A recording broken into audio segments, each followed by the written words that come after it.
Hey guys, what's up? I hope you all are doing well. Video start करने से पहले मैं आप सभी को एक छोटी सी रिक्वेस्ट करना चाहूँगा।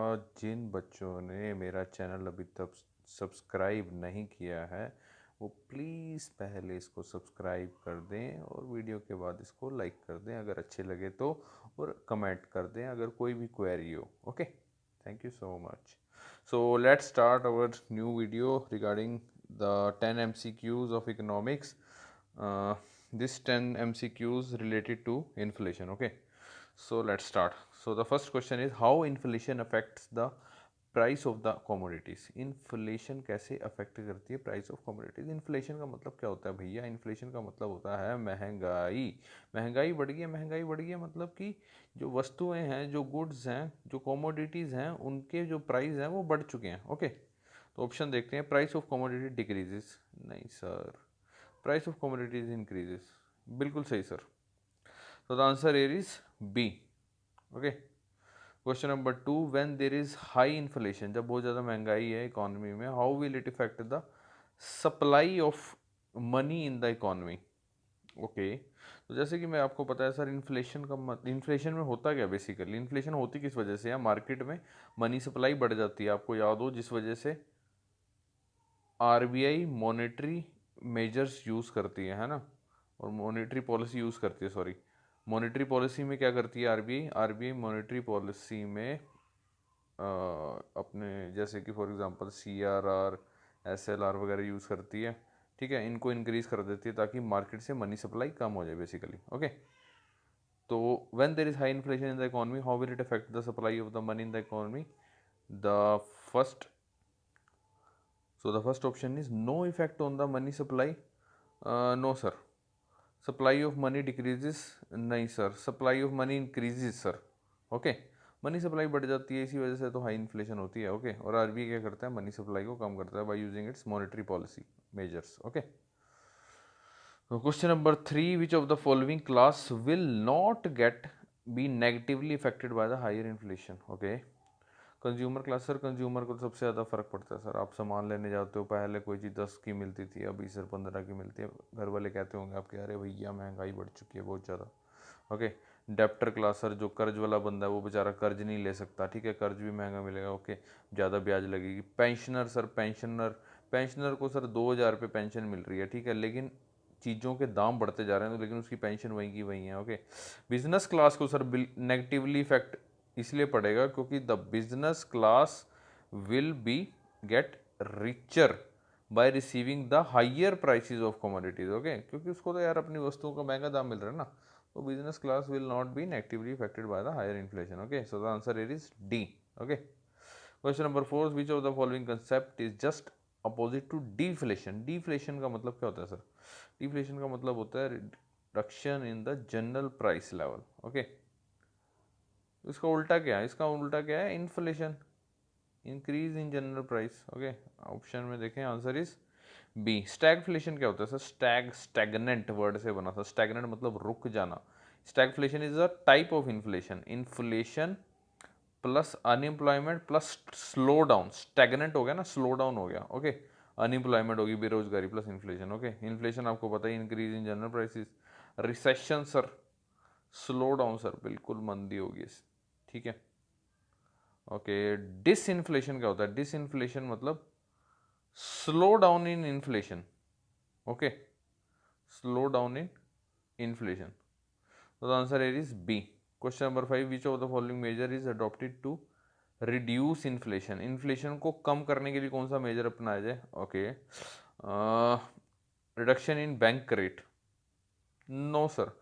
अभी मैंने पीछे आपको बताया सर, मॉनेटरी पॉलिसी मेजर जब आरबीआई यूज़ करता है तो उसमें जितने भी पॉलिसी रेट्स, रिजर्व रेशियोज होते हैं, ये सारे इंक्रीज करता है मैक्सिमम। ओके, तो reduction in bank rate, no sir.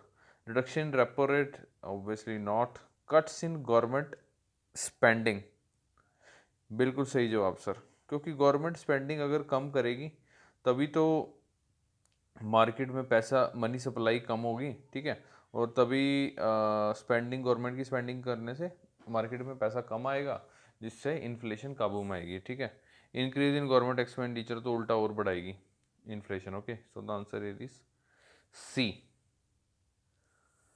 Which of the following statements are true regarding core inflation. Core inflation मैंने बताया था सर इन्फ्लेशन की पार्ट नंबर 2 वीडियो में कि it is related to non fuel plus non food items. Okay, तो इसमें first statement है it include food fuel and primary articles. No sir, ये तो पहले ही गलत है। ठीक है, second is it is beyond the control of government. No sir, sir जिसमें फूड और फ्यूल होते हैं ना वो होती है बियॉन्ड द कंट्रोल ऑफ, क्योंकि फूड और फ्यूल के प्राइसेस बहुत ज़्यादा क्या होते हैं, वोलेटाइल होते हैं, यानी चेंज होते रहते हैं बार बार। Okay, so the answer is D, neither in nor B. Question number 7, which of the following statements are true regarding Phillips curve. Phillips curve क्या होता है? फिलिप्स कर्व कहता है there is an inverse relationship between inflation and unemployment. Okay, यानी inflation बढ़ेगी तो unemployment घटेगी, और अगर इन्फ्लेशन घटेगी तो अनएम्प्लॉयमेंट, हाँ अनएम्प्लॉयमेंट बढ़ेगी। ओके, तो first statement is it state that there is a direct relationship between inflation. No sir, inverse है। ओके, दूसरी statement higher the inflation in the economy higher will be unemployment rate. नहीं sir, inverse है तो उल्टा होगा ना, एक ज़्यादा होगा तो दूसरा कम होगा। दूसरी भी रॉन्ग, पहली भी रॉन्ग। तीसरी inflation has zero impact on unemployment rate at all. No, not necessary according to Phillips curve. Okay, so the answer is D, none of the above. Question number 8, which of the following statements are true regarding demand pull inflation? Okay, it's a mismatch between demand and supply pulls up the prices. Okay, this is correct. कारण क्या है sir? आपको मैंने बताया कि जब demand बढ़ जाती है, जब सपोज कोई चीज़ है उसकी डिमांड मार्केट में बहुत ज़्यादा बढ़ रही है, भाई ये चीज़ बहुत ज़बरदस्त है, उसकी डिमांड बढ़ेगी, डिमांड बढ़ेगी तो उसका मूल्य बढ़ जाएगा। दूसरा कारण ये होता है दाम बढ़ने का, सपोज पीछे से सप्लाई कम आ रही है, कुछ भी हो सकते हैं, सप्लाई साइड कंस्ट्रेंट्स भी हो सकते हैं, ठीक है, और भी कोई वजह हो सकते हैं जानबूझ के रेट बढ़ाने के कारण कि भैया पीछे से सप्लाई कम आ रही है, तो सपोज पहले दिन में 50 बिकती थी तो अभी 25 बिक रही हैं, और 25 के दाम ही वही 50 वाले कर रखे हैं, ठीक है, तो इस वजह से रेट बढ़ा दिया। तो पहली स्टेटमेंट सही है। दूसरा sir, either the demand increases over the same level of supply, okay, और the supply decreases with the same level of demand which led to demand pull inflation rise. इसका मतलब क्या हुआ sir? Either the demand increase, जैसे कि मैंने आपको बताया यहाँ तो डिमांड इंक्रीज हुई है इस वजह से, over the same level of supply, supply same है लेकिन जानबूझ के डिमांड, सॉरी डिमांड बढ़ चुकी है इस वजह से हमने रेट बढ़ा दिया, ठीक है, सप्लाई की कोई दिक्कत नहीं थी। दूसरा ये है कि सप्लाई पीछे से कम आ गई है, सप्लाई पीछे से कम आ गई है इस वजह से हमने दाम बढ़ा दिया, ठीक है, डिमांड उतनी है इसमें, ठीक है। तीसरा, the idea of demand pull inflation belong to Keynesian school. ये सर ये भी करेक्ट है, तो answer here is D, all of the above. Question number 9, which one of the following is likely to be the most inflationary in its effect? Okay, the creating new money to finance a budget deficit. Yes sir, new money आप create करोगे ना budget deficit को finance करने के लिए, sir most inflationary है। Okay, बाकी option भी देख सकते हैं। Boring from the public to finance a budget deficit. No sir, sir government suppose अपनी गवर्नमेंट सिक्योरिटी दे के पब्लिक से पैसा ले रही है, ठीक है, पब्लिक से जब पैसा लेके वो बजट डेफिसिट कर रही है, ठीक है, यानी मार्केट में से पैसा तो निकाल लिया ना, तो इन्फ्लेशनरी कहाँ से हुआ? तो दूसरी स्टेटमेंट रॉन्ग है। तीसरा sir, repaying of public date.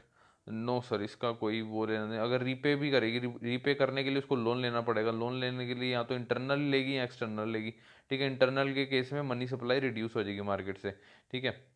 और उसके बाद ऐसा D, borrowing from banks to finance a budget deficit. जब बैंक से पैसा ले लेगी, ठीक है, तो बैंक तो आपको पता ही है मेजर सोर्स ऑफ फाइनेंस, ठीक है, जब बैंक्स ही नहीं, बैंक्स के पास ही पैसा चला जाएगा तो ऑब्वियसली मार्केट में से मनी सप्लाई रिड्यूस हो जाएगी। So the answer here is A. Okay, the last question is the rise of general price level of prices may be caused by, okay, increase in the money supply.